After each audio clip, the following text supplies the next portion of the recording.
Samuel Mackenzie wiped the sweat from his brow as he guided his cattle across the vast Montana plains. The summer of 1887 had been particularly harsh, with little rain and scorching heat that seemed to stretch endlessly across the territory. His herd of 30 head moved slowly through the tall grass, their bells creating a gentle melody that had become the soundtrack of his solitary life. As a young man from Ohio, Samuel had come west 3 years earlier, with dreams of making his fortune in cattle ranching. The reality proved far different from his expectations. The work was backbreaking, the isolation overwhelming, and the dangers constant. Wild animals, unpredictable weather, and the occasional conflict with local tribes made every day a test of survival. On this particular afternoon, Samuel noticed his cattle becoming restless. Their usual calm demeanor gave way to nervous shuffling and anxious lowing. He scanned the horizon, searching for whatever had disturbed them. The landscape appeared empty except for the endless sea of grass swaying in the hot breeze. Then he saw it. A dark shape lying motionless near a cluster of rocks about 200 yards ahead. Samuel's hand instinctively moved to the rifle secured to his saddle. Living alone on the frontier had taught him to approach any unexpected situation with extreme caution. As he drew closer, the shape resolved into the form of a man. The figure lay face down, wearing traditional Native American clothing made from animal hide and decorated with intricate beadwork. Samuel's heart began to race. Relations between settlers and the local tribes had been tense for months, with reports of raids and conflicts reaching his ears through traveling merchants and other ranchers. Samuel dismounted his horse and approached carefully, keeping his rifle ready. The man appeared to be unconscious, his breathing shallow and labored. A dark stain spread across the back of his buckskin shirt, indicating a serious wound. Samuel could see that the injury was recent, as blood still seeped from what appeared to be a gunshot wound near the shoulder blade. The wounded man was young, perhaps in his early 20s, with long black hair braided with leather strips and small bones. His face, though pale from blood loss, showed the strong features typical of the Lakota people who inhabited this region. Samuel had encountered members of this tribe before during his time in Montana, though always from a distance and usually under circumstances that required him to retreat quickly. Samuel faced a difficult decision. Every instinct told him to mount his horse and ride away as quickly as possible. Helping a wounded Native American could be seen as taking sides in the ongoing conflicts between settlers and tribes. Other ranchers had warned him about getting involved in such situations, claiming it would only bring trouble. Yet as he looked at the unconscious young man, Samuel felt his conscience weighing heavily upon him. The stranger was clearly dying from his wounds and exposure to the harsh sun. No matter what tensions existed between their peoples, Samuel could not bring himself to leave another human being to suffer and die alone on the prairie. Samuel knelt beside the wounded man and gently rolled him onto his side to examine the injury more closely. The bullet had entered through the back and appeared to have missed any vital organs, though the man had lost considerable blood. Samuel retrieved his water canteen and carefully lifted the stranger's head, allowing small amounts of water to trickle between his parched lips. The cool water seemed to revive the wounded man slightly. His eyelids fluttered open, revealing dark brown eyes that held a mixture of pain and wariness. For a moment, the two men stared at each other across the cultural divide that separated their worlds. Samuel expected fear or hostility, but instead saw only exhaustion and resignation in the stranger's gaze. Samuel continued to offer water while speaking in what he hoped was a reassuring tone, even though he doubted the man understood English. The wounded stranger seemed to recognize the gesture of kindness and accepted the water gratefully. Samuel then tore strips from his own shirt to create makeshift bandages, working to stop the bleeding and clean the wound as best he could with his limited supplies. As the sun began its descent toward the western horizon, Samuel realized he faced another crucial decision. Night would bring dangerous predators and plummeting temperatures that could prove fatal to the injured man. Samuel's small cabin was only 3 miles away, but moving the stranger might worsen his condition. Yet leaving him here overnight would almost certainly mean death. Samuel made his choice.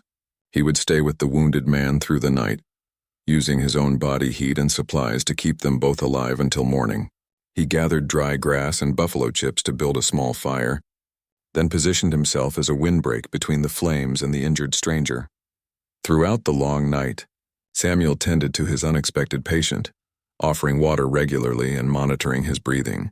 The wounded man drifted in and out of consciousness, sometimes muttering words in his native language that Samuel could not understand. During his lucid moments, he would look at Samuel with an expression that seemed to convey both gratitude and bewilderment at this unexpected act of mercy from a white settler. As dawn approached, Samuel noticed that his patient's breathing had become more regular, and his color had improved slightly. The immediate crisis seemed to have passed, though the man would need proper medical attention and time to recover fully. Samuel began to consider his next moves, unaware that his act of compassion during the night would soon set in motion events that would change both their lives forever. The first rays of sunlight painted the Montana sky in shades of pink and gold as Samuel stirred from his restless sleep. He had dozed fitfully throughout the night, waking every hour to check on the wounded stranger and tend to their small fire. His back ached from sleeping on the hard ground and his clothes were damp with morning dew. Samuel immediately turned his attention to his patient. The young Native American was awake, his dark eyes alert and focused. The improvement from the previous evening was remarkable. Though still weak from blood loss, the man appeared lucid and aware of his surroundings. He watched Samuel's movements with careful attention, as if trying to understand the motivations of this unexpected savior. Samuel offered water from his canteen, which the stranger accepted with a slight nod of acknowledgement. As the wounded man drank, Samuel noticed intricate tattoos on his forearms depicting eagles and other symbols that likely held deep cultural significance. The stranger's clothing, though stained with blood and dirt, showed the skilled craftsmanship typical of Plains Indian tribes. Using simple gestures and pointing, Samuel tried to communicate his intention to help the man reach safety. He pointed toward the direction of his cabin, then to the stranger, hoping to convey that he wanted to take him there for proper care. The wounded man seemed to understand, though uncertainty flickered in his expression. Samuel helped the stranger to a sitting position, supporting his weight as dizziness threatened to overwhelm him. The bullet wound, though serious, appeared to be healing well thanks to Samuel's crude but effective bandaging. However, the man would need weeks of recovery before he could travel any significant distance. As Samuel prepared to help his patient stand, a sound froze both men in place. The distant thunder of horses' hooves carried across the morning air, growing steadily louder. Samuel's blood ran cold as he realized what this meant. Someone was approaching fast, and given the remote location, it was unlikely to be friendly visitors. Samuel quickly extinguished their fire and helped the wounded man take shelter behind the rocky outcrop where he had first found him. Through gaps in the rocks, they watched as a group of riders appeared on the horizon. Samuel counted at least 8 men on horseback, moving with the purposeful urgency of a search party. As the riders drew closer, Samuel could see they were white settlers, heavily armed and wearing the kind of rough clothing typical of frontier vigilantes. Their leader, a bearded man with a distinctive red bandana, pointed in various directions as he organized his men to spread out and search the area systematically. Samuel recognized the leader as Jake Morrison, a notorious Indian hunter who had gained a reputation for tracking down Native Americans accused of crimes against settlers. Morrison and his gang were known for their brutal methods and their willingness to shoot first and ask questions later. The territorial government had quietly encouraged such groups, viewing them as necessary for maintaining order on the frontier. The wounded stranger beside Samuel tensed as he recognized the danger. Despite his weakened condition, he attempted to crawl deeper into the rocks to avoid detection. Samuel realized that this young man was likely the target of Morrison's search party, though he had no way of knowing what crime he was accused of committing. Morrison's voice carried clearly across the prairie as he shouted orders to his men. They were searching for a wounded Indian who had allegedly stolen cattle and killed a settler near Fort Benton. The description matched the man hiding beside Samuel, though Samuel found it difficult to believe that someone so severely injured could have committed such acts recently. One of Morrison's riders discovered the remains of Samuel's fire, the ashes still warm from the night before. This evidence immediately drew the attention of the entire search party. Morrison dismounted and examined the area carefully, noting the signs that someone had spent the night there. Samuel's heart pounded as he realized their situation had become desperate. If Morrison discovered them, the wounded man would certainly be killed on the spot, and Samuel himself might face serious consequences for harboring a fugitive. Yet Samuel could not bring himself to abandon the stranger who had trusted him with his life. Morrison began following Samuel's tracks from the previous evening, moving slowly and methodically toward their hiding place. Samuel knew they had perhaps 10 minutes before they would be discovered. He looked at the wounded man, who met his gaze with surprising calm despite their perilous situation. In that moment, Samuel made a decision that would define the rest of his life. He would not surrender the stranger to Morrison's vigilante justice. Instead, he would create a distraction that might allow the wounded man to escape, even if it meant sacrificing his own safety. Samuel whispered urgently to the stranger, using gestures to indicate that he should remain hidden while Samuel drew the searchers away. The wounded man seemed to understand and grasped Samuel's wrist in a gesture of gratitude and farewell. Samuel stepped out from behind the rocks with his hands raised, calling out to Morrison's group. He claimed he had spent the night alone, chasing strayed cattle, and offered to help them search for the fugitive Indian. Morrison regarded him with suspicion but seemed to accept his story, especially when Samuel pointed toward a distant ridge and claimed he had seen movement there earlier. As Morrison's group rode toward the false lead, Samuel remained behind, ostensibly to continue his own cattle search. Once the vigilantes disappeared over the ridge, Samuel quickly returned to help the wounded stranger. They had perhaps an hour before Morrison realized he had been deceived and returned to continue his search. Working together despite the language barrier, Samuel helped the wounded man onto his horse. They would have to reach Samuel's cabin quickly and find a way to hide him before Morrison's inevitable return. As they rode across the prairie, Samuel wondered if his act of mercy would lead to his own destruction, but he knew he could not have chosen differently. The wounded stranger clung to the saddle horn, his strength fading with each mile. Samuel urged his horse forward, racing against time and the approaching danger that would soon follow their trail. Samuel's cabin appeared through the morning haze like a sanctuary emerging from a dream. The small log structure sat in a protective grove of cottonwood trees near a creek that provided fresh water year-round. He had built it himself during his first year in Montana, choosing the location for its natural concealment and defensible position.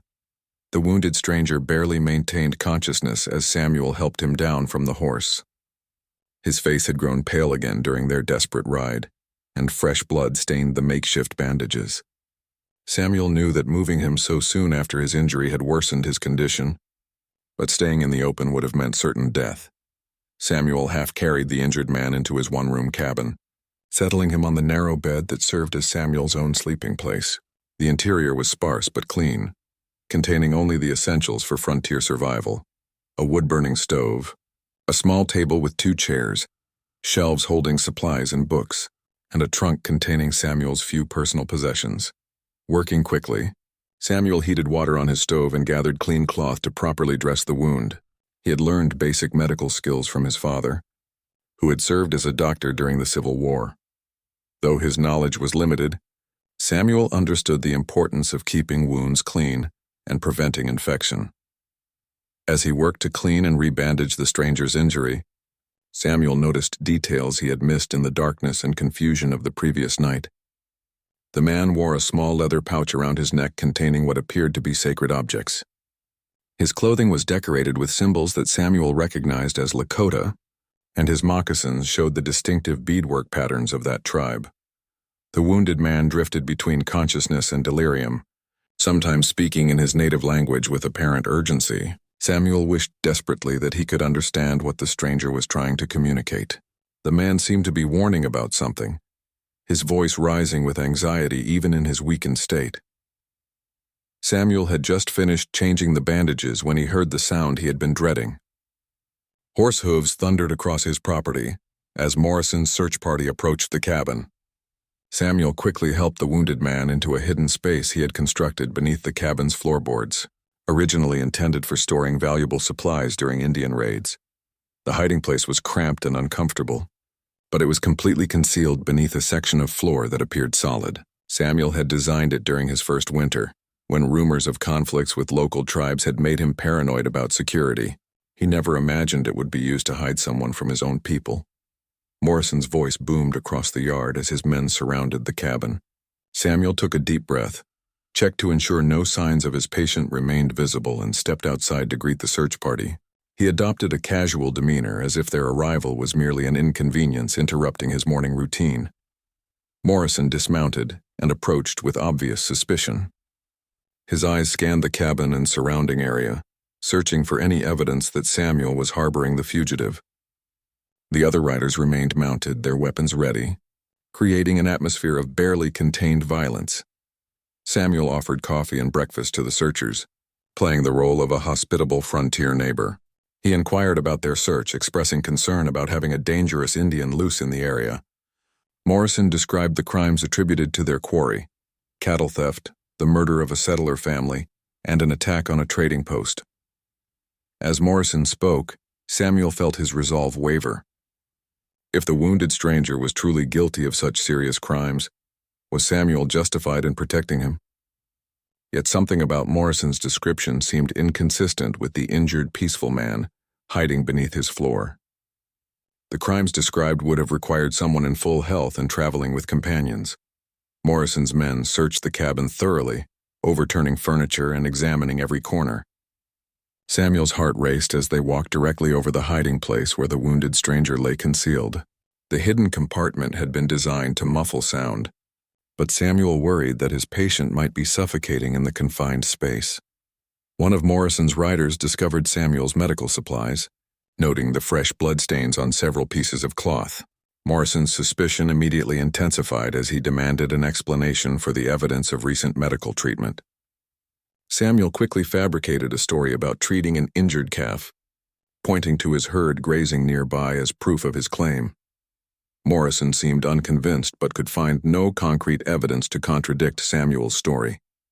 After 2 hours of intensive searching, the vigilante leader finally admitted defeat. However, he warned Samuel that they would be watching the area closely and would return if any new evidence emerged. As the search party prepared to leave, Morrison made a direct threat. Anyone found helping the fugitive Indian would be considered an enemy of all decent settlers and would face the same fate as the criminal they harbored. The message was clear. Samuel's life now hung in the balance along with that of the wounded stranger. After the riders disappeared over the horizon, Samuel waited another hour before helping his patient out of the hiding place. The wounded man was weak and disoriented from his confinement, but his eyes showed clear gratitude for Samuel's continued protection. Samuel realized that they had crossed a point of no return. He was now fully committed to helping this stranger, regardless of the consequences. Samuel prepared a more substantial meal and watched as the wounded man slowly regained his strength. Though they could not communicate through words, a bond of trust had formed between them. Samuel began to teach his patient basic English words, while the stranger showed Samuel signs and gestures from his own language. As evening approached, Samuel noticed smoke signals rising from distant hills.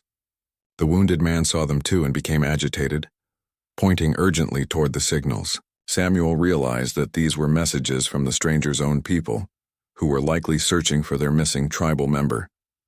The situation was becoming increasingly complex. Morrison's vigilantes prowled the area looking for their fugitive, while somewhere in the surrounding territory, a Lakota search party was also seeking the wounded man. Samuel found himself caught between two forces that viewed each other as deadly enemies. That night, as his patient slept peacefully for the first time since his injury, Samuel stood guard at his window. He understood that his simple act of offering water to a wounded stranger had set in motion events that would test everything he believed about justice, mercy, and the possibility of peace between peoples who seemed destined for conflict. 3 days passed in tense isolation as Samuel tended to his recovering patient. The wounded stranger, who had begun calling himself Mahpe through gestures pointing to the sky, grew stronger each day.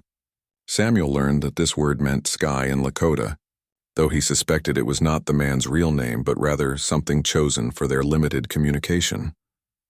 During their time together, Samuel taught Mahpe basic English words while learning simple Lakota phrases in return. Through this crude but growing vocabulary, along with drawings scratched in the dirt floor, a disturbing story began to emerge. Mahpe was not the criminal Morrison sought, but rather a victim of the very crimes he was accused of committing. Using a combination of broken English, gestures, and simple pictures, Mahpi explained that he had been hunting alone when he heard gunshots from the direction of the settler family's homestead. Investigating the sounds, he had arrived to find the family already dead and their cabin burning. As he tried to help a wounded child who had crawled away from the destruction, Morrison's gang had appeared over a ridge. Samuel listened with growing horror as Mahpi described what had happened next. Morrison's men had immediately assumed Mahpi was responsible for the massacre and had opened fire without warning or questions. Mahpi had been shot while trying to surrender, then left for dead when Morrison's group rushed off to organize a larger search party. The truth hit Samuel like a physical blow. Mahpi was not a killer, but rather someone who had tried to help the victims of a crime he had stumbled upon by accident. Morrison's vigilante justice had nearly executed an innocent man without any investigation or trial. Samuel began to understand why Mahpi had seemed so peaceful, despite his desperate circumstances. Samuel's growing understanding of Lakota words revealed more details about Mahpi's identity. He was not just any tribal member, but the son of a respected chief named Standing Bear. His real name was Wikapi Najin, meaning Standing Star, and he served as a scout and translator for his people. His mission when wounded had been to establish peaceful contact with white settlers in the area. This revelation deepened Samuel's sense of the tragedy unfolding around them. Mahpi was exactly the kind of person who could help bridge the gap between their peoples. Yet Morrison's quick judgment had nearly destroyed that possibility. Samuel realized that if Mahpi died or disappeared, it would likely end any chance for peaceful relations between the local Lakota and the growing number of white settlers. On the fourth morning, Samuel's worst fears materialized when he spotted dust clouds on 3 different horizons. Morrison's vigilantes approached from the east. A group of concerned settlers rode in from the south, and most ominously, a large party of Lakota warriors advanced from the north. All 3 groups were converging on Samuel's property.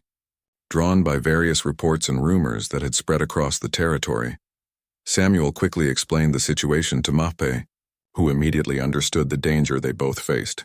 If the 3 groups met while emotions ran high and communication remained impossible, a massacre seemed inevitable. Innocent people on all sides would die in the resulting conflict, and any hope for future peace would be destroyed. Mahpi struggled to his feet despite his injuries, insisting that he must try to prevent the approaching disaster. Samuel could see that his patient was still too weak to travel far, but Mahpi's determination was absolute. He explained through their limited shared vocabulary that his father, Standing Bear, was likely leading the Lakota party and would listen to him if he could reach them in time. Samuel made a decision that surprised even himself. Instead of trying to hide Mahpi or send him away, he would help orchestrate a meeting between all 3 parties under controlled circumstances. It was an enormous risk that could cost both their lives, but Samuel had come to believe it was their only chance to prevent a larger tragedy. Working together, Samuel and Mahpi devised a plan. Samuel would ride out to meet Morrison's group first, using his credibility as a fellow white settler to convince them to approach cautiously. Meanwhile, Mahpi would display a white cloth signal that his people would recognize as a request for peaceful parley. Samuel helped Mahpi outside to a position where he could be seen clearly from all directions. Despite his weakness, Mahpi stood tall and proud, displaying the dignity that Samuel had come to recognize as characteristic of his character. Samuel mounted his horse and rode toward Morrison's approaching party, his heart pounding with the magnitude of what they were attempting. As Samuel met Morrison's group, he could see the suspicion and anger in their faces. Morrison immediately demanded to know why Samuel was not at his cabin and whether he had seen any sign of the fugitive Indian. Samuel took a deep breath and made his gamble, telling Morrison that he had indeed found the man they sought. Morrison's men immediately drew their weapons, ready for violence. Samuel quickly held up his hands, explaining that the situation was not what it appeared to be. He described Mahpi's true story and insisted that they had been pursuing an innocent man. Morrison's face darkened with rage at the suggestion that his version of events might be wrong. The confrontation between Samuel and Morrison grew heated as other settlers arrived to witness the argument. Some of the newcomers recognized Samuel as an honest and reliable neighbor, while others trusted Morrison's reputation as an Indian fighter. The group began to divide into opposing factions, each certain they knew the truth about the situation. As the argument reached its peak, a new sound cut through their voices. War cries echoed across the prairie as the Lakota party appeared on the ridge above them, their horses decorated for battle and their weapons ready. At their head rode a magnificent figure whom Samuel immediately recognized as Standing Bear, Moppy's father and chief of their band. The moment had arrived when all their careful planning would either prevent a tragedy or trigger the very disaster they had hoped to avoid. Samuel looked back toward his cabin, where Moppy stood waiting with the white cloth of truce in his hands, and realized that the next few minutes would determine the fate of everyone present. Standing Bear's war party crested the ridge like a vision from another world, their horses moving in perfect formation across the Montana grassland. The chief himself was an imposing figure, his presence commanding respect even from his enemies. Eagle feathers adorned his black hair, and his face bore the weathered dignity of a leader who had guided his people through decades of conflict and change. Samuel counted at least 40 Lakota warriors, all armed and painted for battle. Their arrival had transformed the tense confrontation between settlers into something far more dangerous. Morrison's men instinctively reached for their weapons while the other settlers clustered together in fear. The stage was set for a bloodbath that would echo across the territory for years to come. Samuel knew he had only moments to prevent disaster. Spurring his horse forward, he positioned himself between the two groups and raised both hands high above his head. His voice carried across the prairie as he shouted for calm, addressing both sides despite knowing that most of the Lakota warriors could not understand his English words. Morrison cursed Samuel's interference and ordered him to get out of the way. Several settlers began to panic, some attempting to flee while others prepared to make what they assumed would be their final stand. The situation spiraled toward violence with each passing second as fear and misunderstanding took control. Then Moppy's voice rang out clear and strong in his native language. Despite his injuries and weakness, he had summoned the strength to call out to his father in words that carried across the divide between the opposing forces. Standing Bear's fierce expression immediately changed as he recognized his son's voice and spotted the familiar figure standing beside Samuel's cabin. The chief raised his own hand, signaling his warriors to halt their advance. His eyes locked onto Moppy, taking in his son's obvious injuries and the white cloth of truce he held. Standing Bear's weathered face showed a mixture of relief at finding his son alive and concern for his wounded condition. Samuel seized this moment of hesitation to address Standing Bear directly. Though he knew only basic Lakota words, he attempted to communicate their peaceful intentions. Pointing to himself and then to Moppy, Samuel used the few phrases he had learned to indicate that he had been helping the wounded man. Standing Bear studied Samuel intently, his experienced eyes measuring the character of this white settler who claimed to have aided his son. The chief had encountered many whites during his lifetime, most of them hostile or deceptive. Yet something in Samuel's manner suggested genuine sincerity. Moppy began walking slowly toward the assembled groups, his movement deliberate despite his obvious pain. As he approached, he continued speaking in Lakota, addressing his father with words that Samuel could not understand but that clearly carried great importance. The other warriors watched their chief's son with growing amazement, many having assumed he was dead. Morrison grew increasingly agitated as he realized that his authority over the situation was slipping away. He shouted at his men to prepare for battle, claiming that they were being deceived by Indian tricks. Several of his followers raised their rifles, their fingers moving toward triggers that could unleash unstoppable violence. Samuel made a desperate decision. Dismounting his horse, he walked directly toward Standing Bear with his hands clearly visible and empty. This act of vulnerability in the face of armed warriors stunned both sides into momentary silence. Samuel knew that one wrong move could cost him his life, but he also understood that someone had to take the first step toward trust. Standing Bear watched Samuel's approach with intense concentration. The chief had survived this long by reading the intentions of others accurately, and he sensed no deception in the young settler's actions. When Samuel stopped 10 feet away and attempted a formal Lakota greeting that Moppy had taught him, Standing Bear's expression softened slightly. Moppy reached the group and immediately began explaining the true sequence of events to his father in rapid Lakota. Samuel watched Standing Bear's face change as he learned how his son had been wounded while trying to help the murdered settler family, not while attacking them. The chief's anger shifted from the settlers to the injustice that had nearly cost his son's life. Morrison could no longer contain his fury at being ignored. He began shouting accusations at Samuel, calling him a traitor to his own race and threatening immediate violence. His men started to advance, their weapons raised and ready. The careful balance that Samuel and Mapi had created began to collapse under the pressure of Morrison's aggression. Standing Bear recognized the immediate threat that Morrison represented. In fluent English that surprised everyone present, the chief addressed the vigilante leader directly. His voice carried the authority of generations, of leadership, as he demanded to know why Morrison had shot an unarmed man without provocation or investigation.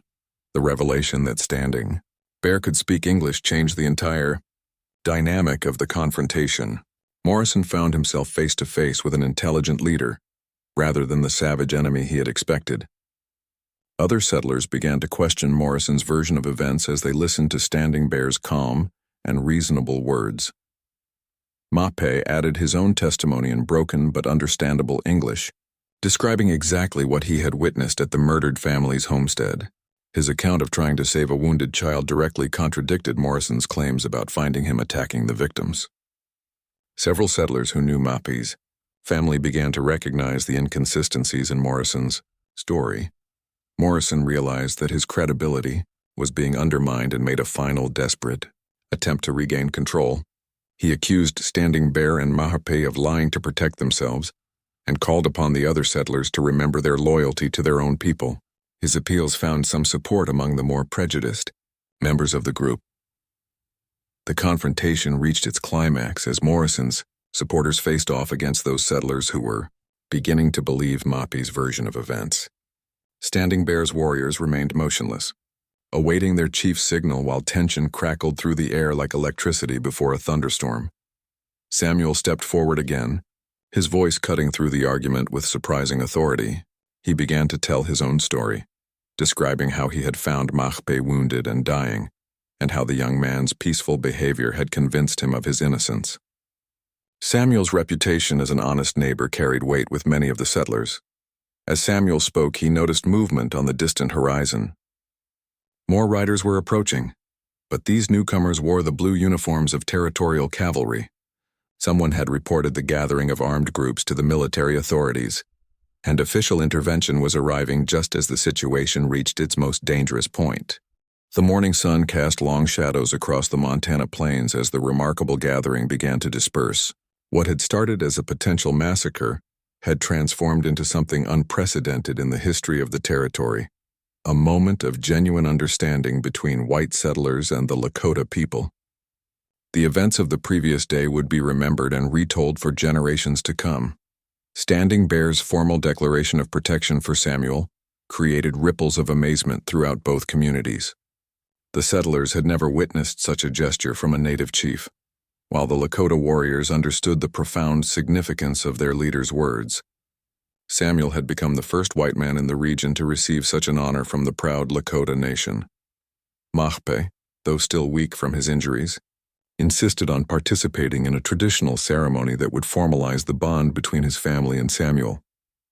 Using sacred sage and ancient words passed down through generations, Standing Bear declared Samuel to be an adopted brother of the Lakota people. The ceremony was conducted with the same solemnity as any important tribal ritual. Captain Hayes observed the proceedings with professional interest and personal admiration. In his 5 years on the frontier, he had never seen such a positive resolution to a potentially explosive situation. The captain made detailed notes in his official report, recognizing that this incident could serve as a model for future conflicts between settlers and native tribes. Samuel found himself overwhelmed by the unexpected turn his life had taken. What had begun as a simple act of mercy toward a wounded stranger had evolved into something far greater than he could have imagined. He now stood at the center of a historic reconciliation between peoples who had viewed each other as natural enemies. The other settlers who had witnessed these events began to reconsider their own attitudes toward the local native population. Many had been influenced by sensational newspaper accounts and prejudiced stories that portrayed all Indians as savage threats to civilization. Meeting Standing Bear and observing his dignity and intelligence challenged these preconceived notions. Word of the extraordinary event spread rapidly across the territory as participants returned to their communities. The story of the herdsman who had risked his life to save a wounded Native American and the investigation that revealed his innocence captured the imagination of people throughout Montana. Samuel's actions were praised in newspaper editorials and discussed in churches across the region. Morrison's reputation suffered irreparable damage from the incident. His hasty rush to judgment and unwillingness to consider evidence had nearly caused a terrible injustice. Many of his former supporters abandoned him, recognizing that his methods were more about personal glory than genuine justice. The vigilante leader eventually left the territory in disgrace. Standing Bear kept his promise of protection in ways that surprised and delighted Samuel. Lakota warriors began patrolling the area around his ranch, ensuring that no harm came to the man who had saved the chief's son. Samuel's cattle were never stolen, his property was never damaged, and he could travel freely throughout the region without fear of attack. The friendship between Samuel and Moppy deepened as the young Lakota man recovered from his injuries. Moppy became a frequent visitor to Samuel's cabin, teaching him the Lakota language and sharing stories of his people's history and culture. In return, Samuel helped Moppy improve his English and understand the ways of white settlers. Their friendship served as a bridge between the two communities, facilitating communication and understanding that had been impossible before. When disputes arose between settlers and Lakota hunters, Samuel and Moppy often served as mediators, helping both sides find peaceful solutions to their conflicts. Their success in preventing violence inspired others to seek dialogue rather than confrontation. Samuel's ranch became an unofficial meeting place where members of both communities could interact safely. Standing Bear visited frequently, often bringing other tribal leaders who were curious about this unusual white man who had earned their chief's trust. These visits helped break down barriers and stereotypes on both sides. The territorial government took notice of the peaceful relations that had developed in Samuel's area. Officials began consulting with Samuel and Standing Bear about policies affecting both communities. Their input helped shape more equitable laws that respected the rights and traditions of both settlers and Native Americans. Years later, when historians wrote about the settling of Montana territory, they would identify the incident at Samuel's ranch as a turning point in relations between whites and Native Americans in the region. The story became a legend that inspired future generations to seek understanding rather than conflict when faced with cultural differences. Samuel never regretted his decision to offer water to a wounded stranger on that scorching summer day. The simple act of human compassion had grown into something far greater than he could have imagined, creating bonds of friendship and trust that would endure for the rest of his life. He had learned that courage was not just about facing physical danger, but about doing what was right even when it meant standing alone against popular opinion. The wooden cross that Samuel erected at the site where he first found Moppy became a landmark known throughout the territory. Travelers would stop there to remember the story of two men from different worlds who had found common ground in their shared humanity. The cross bore a simple inscription in both English and Lakota: "Here mercy conquered hatred, and understanding defeated fear." Standing Bear lived to see his grandchildren playing safely alongside the children of white settlers, a sight he had never imagined possible during the violent conflicts of his younger years. On his deathbed, the old chief spoke of Samuel as proof that some white men possessed the same honor and courage that the Lakota valued in their greatest warriors. Samuel Mackenzie's legacy extended far beyond his modest cattle ranch. He had shown that individual acts of conscience could change the course of history, and that the barriers between different peoples were not as insurmountable as they appeared. His story became a testament to the power of compassion, to transform enemies into friends and create hope where none had existed before. Captain William Hayes of the 7th Cavalry Regiment approached the tense gathering with the measured caution of an experienced frontier officer. His patrol of 20 soldiers had been dispatched from Fort Ellis after reports reached the post about armed groups converging near Samuel's property. Hayes had spent 5 years mediating conflicts between settlers and native tribes, and he immediately recognized the explosive potential of the situation before him. The captain's arrival created a momentary pause in the confrontation as all parties turned their attention to this new factor.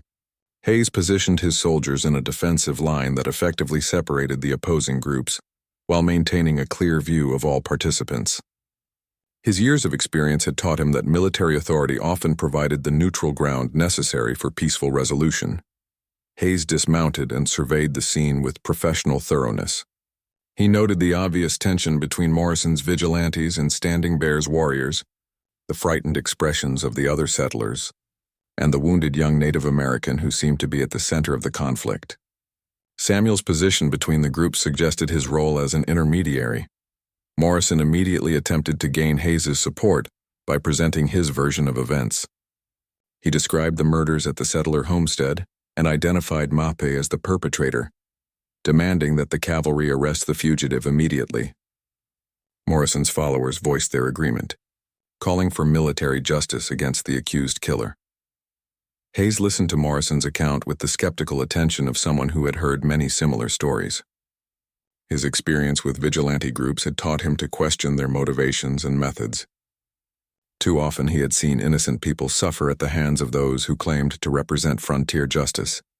Standing Bear stepped forward and requested permission to speak on behalf of his son.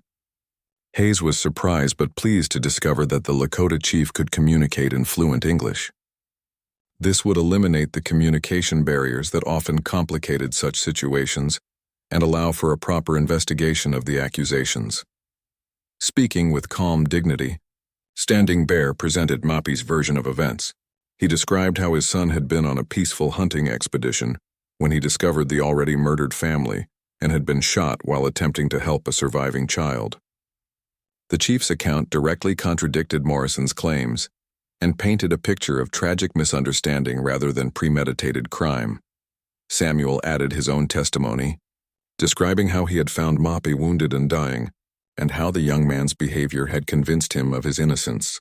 Samuel's reputation as a reliable and honest settler carried considerable weight with Captain Hayes, who had encountered the young rancher on previous occasions and trusted his judgment. Hayes began a systematic investigation of the conflicting accounts. He questioned witnesses from both sides, examined Mape's wounds, and requested detailed descriptions of the crime scene. His methodical approach began to reveal inconsistencies in Morrison's story that cast doubt on the vigilantes' hasty conclusions. One of the most damaging revelations came when Hayes questioned Morrison's men about the timeline of events. Their accounts suggested that they had arrived at the murder scene very shortly after hearing the initial gunshots, yet they claimed to have found Mape in the act of attacking the family. The timing seemed impossible if Mape had also been wounded severely enough to collapse from blood loss. Hayes also noted that Mape's injuries were consistent with being shot from behind while fleeing or surrendering, not with the face-to-face combat that would have occurred during an attack on the homestead. The bullet's trajectory and the location of the wound contradicted Morrison's description of a desperate fight with a dangerous criminal. Several of the settlers who had initially supported Morrison began to waver as Hayes's investigation proceeded. They had known the murdered family personally and wanted justice for their deaths, but the evidence increasingly suggested that they had been pursuing the wrong man. The possibility that the real killers remained free while they hunted an innocent victim disturbed their sense of justice.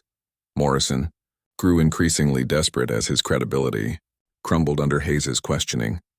He began making wild accusations about Standing Bear's warriors planning to attack white settlements, attempting to shift attention away from the specific case of his son. Morrison's inflammatory rhetoric found less support as the other settlers began to see through his tactics. Standing Bear maintained his composure throughout the investigation, answering Hayes's questions with patience and dignity. The chief's behavior impressed many of the white settlers, who had expected the hostile savage described in frontier newspapers and popular stories. Instead, they encountered an intelligent leader genuinely seeking justice for his son. Mape, despite his weakness from his injuries, insisted on demonstrating his account of events.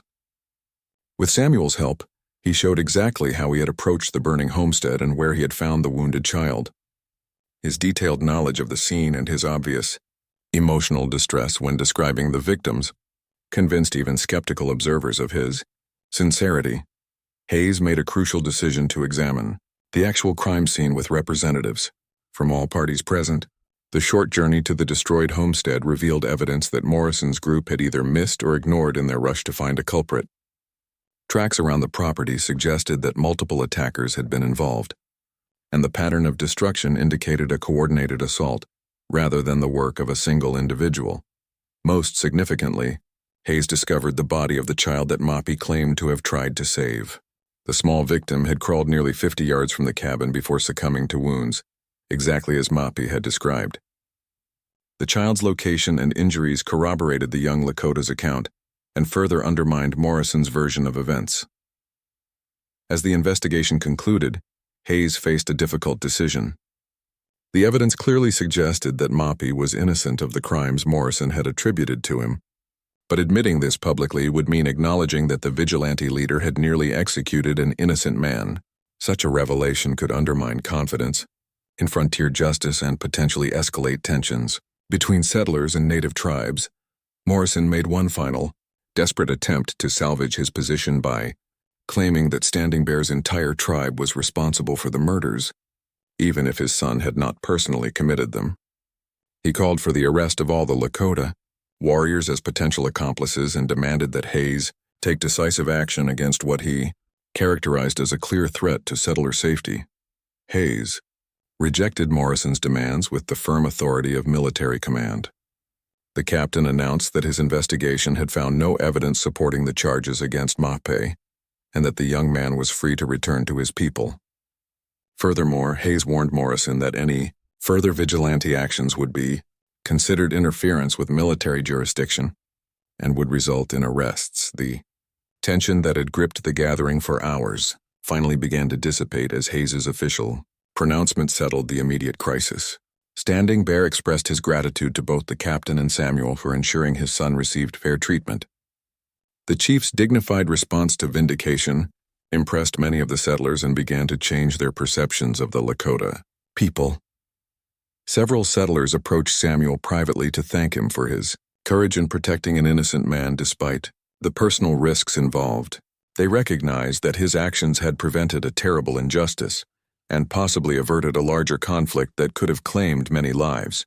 Samuel's reputation in the community was enhanced rather than damaged by his controversial decision to help Moppy. Morrison and his closest followers withdrew from the gathering in sullen defeat, muttering threats about military interference and unreliable neighbors.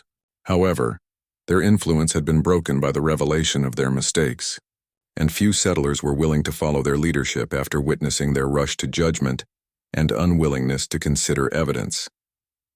As the various groups prepared to disperse, Standing Bear made an unexpected announcement that would change the relationship between his people and the local settlers forever. The chief declared that Samuel had proven himself to be a man of honor, worthy of friendship and protection. From that day forward, any harm that came to Samuel would be considered an attack on Standing Bear's own family. The formal declaration of protection was more than a gesture of gratitude. In Lakota culture, it established a sacred bond that extended to Samuel's property and livestock.